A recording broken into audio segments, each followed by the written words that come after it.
साथियों नमस्कार। बीते 1 अप्रैल को सीबीआई का रेजिंग डे था। 1963 में इसकी स्थापना हुई थी और तब से सीबीआई फंक्शन कर रहा है। उनके पहले डायरेक्टर थे डीपी कोहली। बताते हैं कि बहुत ही अच्छे डायरेक्टर थे और लंबे समय तक वो इसके निदेशक रहे और उनका विभाग के रेज करने में अहम भूमिका है। तो उनके नाम से एक व्याख्यान माला हर साल आयोजित की जाती है। उसी कड़ी में भारत के chief justice of India D Y Chandrachud ji इस उपलक्ष्य में अपना डीपी कोहली मेमोरियल लेक्चर देने के लिए गए हुए थे। उनका लेक्चर अत्यंत महत्वपूर्ण था।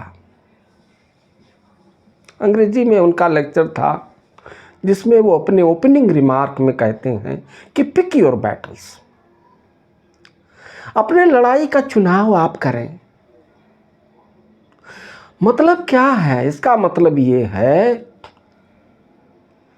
कि व्यर्थ के चीज़ों में अपना ध्यान न लगाएं। जो महत्वपूर्ण चीज़ है उसका भी उल्लेख वो करते हैं कि प्रमुख एजेंसियों पर ध्यान किस पर ध्यान देना चाहिए, किस प्रकार के मामलों पर।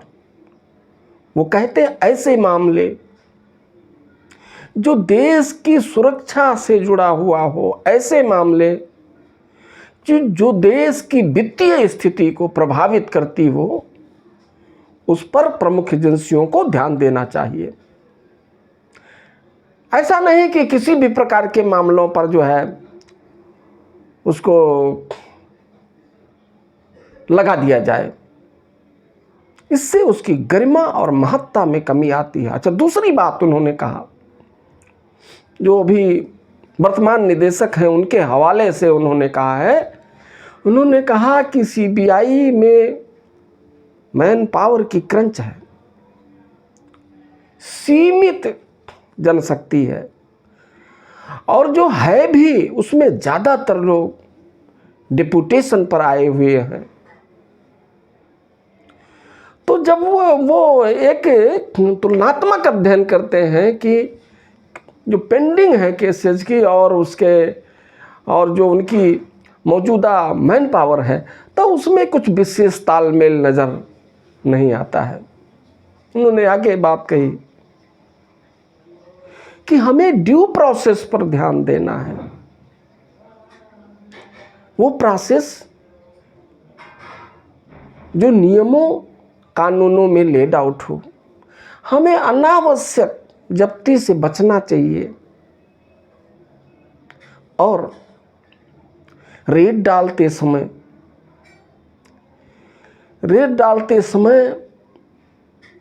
जितनी आवश्यकता है,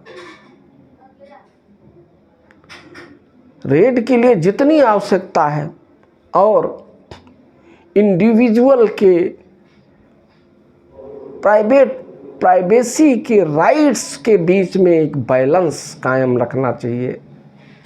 मतलब जितना आवश्यक हो, ये समझिए। इन तमाम बातों को देश को भी आगाह किया है उन्होंने कि किस तरीके से सीबीआई जैसे प्रमुख एजेंसियों का न केवल सीबीआई बल्कि और भी जो प्रमुख जांच एजेंसियां हैं उनका किफ़ायती प्रयोग होना चाहिए।